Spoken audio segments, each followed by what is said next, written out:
back. 9:09 is the time on a Tuesday. We want to take you to a spot that you've likely driven past on your way up to the North Shore. Moose Lake, which is right off Interstate 35, is home to an annual event for gem and mineral fans. So check this out. This is video from Lake Agate Days. This is just part of the fun happening this weekend. Yes, they take a dump truck and just dump agates on the streets.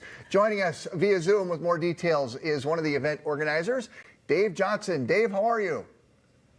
Hey, I'm doing great this morning. Good to be here.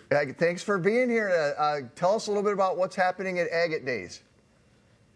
Well, you just showed one of the funnest events that we have up there is the Agate Stampede. We put at least 400 pounds of agates, and there's going to be quarters and half dollars and probably some other stuff in those trucks. We're going to have 2 trucks. We're going to have a little longer lay than we had last year, and then at the sound of the gun, everybody descends on the pile and you just start digging in. But that's just part of the fun. Really, this is centered around the Gem and Mineral Show, which is held at the hockey arena in Moose Lake. So, yeah, we get just tons and tons of stuff. Some of the best agates in the world you'll ever see are going to be there.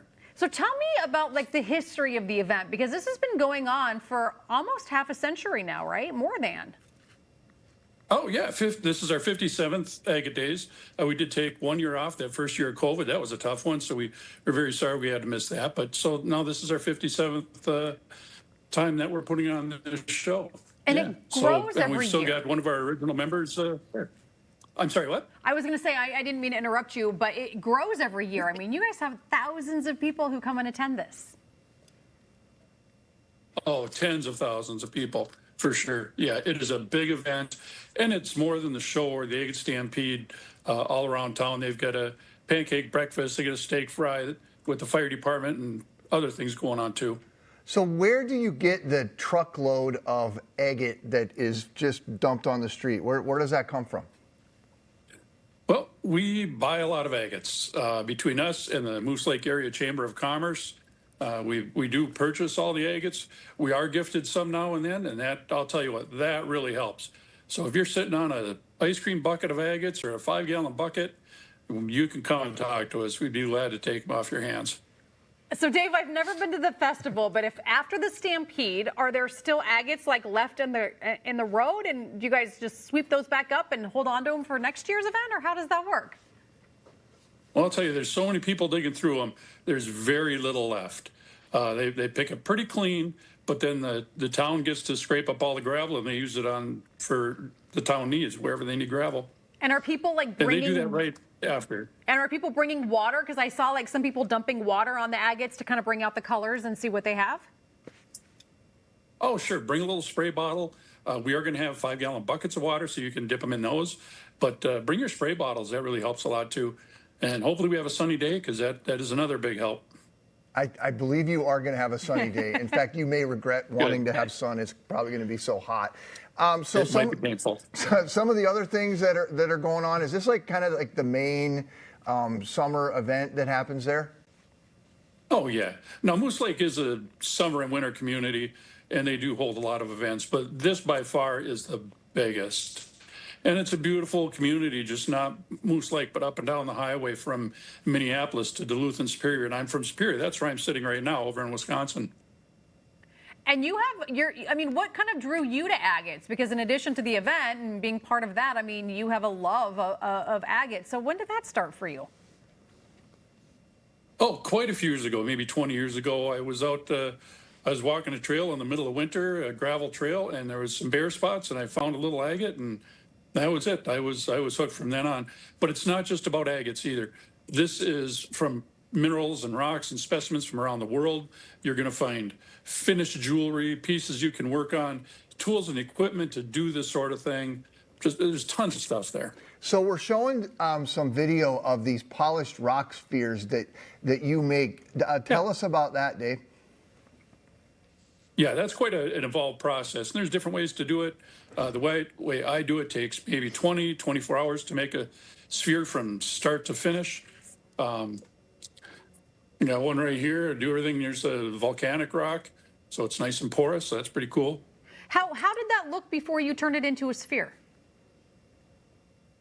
It looked like a rock. now here's a piece of sodalite. It's different than that one, but I will take this and make it into a shiny sphere. How do you do that? Like, What kind you're of not like equipment are chipping you away using? on it. How does that work? Well, you can chip away on it, but right behind me, you see those big green lids. Yeah. Those are saws. Those are saws for cutting Okay. rock.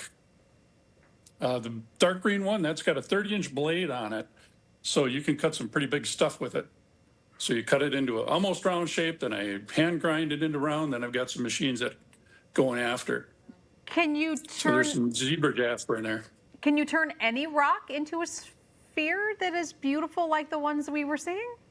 Or do some come out like Mostly. just meh? Some come out bad, some blow apart. I've had some break in half.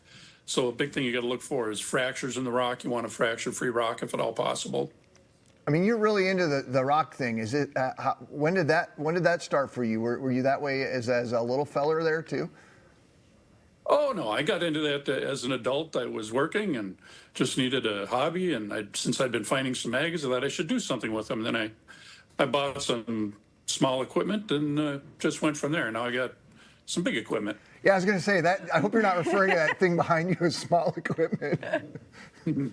So how They much make them bigger. How much do the spheres go for? I mean, are there rare rocks that a sphere made into a sphere are a lot more than an average rock, or how? I want to know more. Well, a couple things. It depends on the rarity of the rock, how good it turns out, and yeah, the size matters, obviously. But there's some people that don't like big spheres. They don't have room to keep them. But in answer to your first question, anywhere from 20 to, thousands of dollars. You never know. Do you have Or you can go small too. Oh, like a marble. Yeah. Yeah, I make marbles as well. That's a Lake Sphere agate right there. It's not a bandy agate, but it's a nice agate. Do you have a spot without giving up like your secret, like where you like to get rocks, where you find your favorite rocks? Well, as much as I'd love to get into the gravel pits, I can't do that. So gravel roads, and there's some old obsolete railroad grades that you can get on. Those are by far your best bet. So if you're just basically looking to go find some agates, hit the gravel roads.